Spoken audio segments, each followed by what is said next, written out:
Okay, andito po kami sa MOMA with selected friends on TikTok. Dito po si Lisa, Jensen, Hello. Melly, Neil, and Jenny. And Punta kami. guest. Punta kami ng river.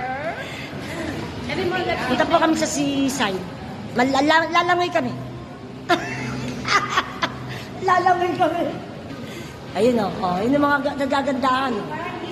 Oh. Gagandahan sila. Ito ngayon ko na na-meet to. Ayan o. Kung cute yung dalawa cute, mas cute. Eh, para kayo magdada, no? Dikit kayo tatlo. Oo, yun o, parang hagdanan.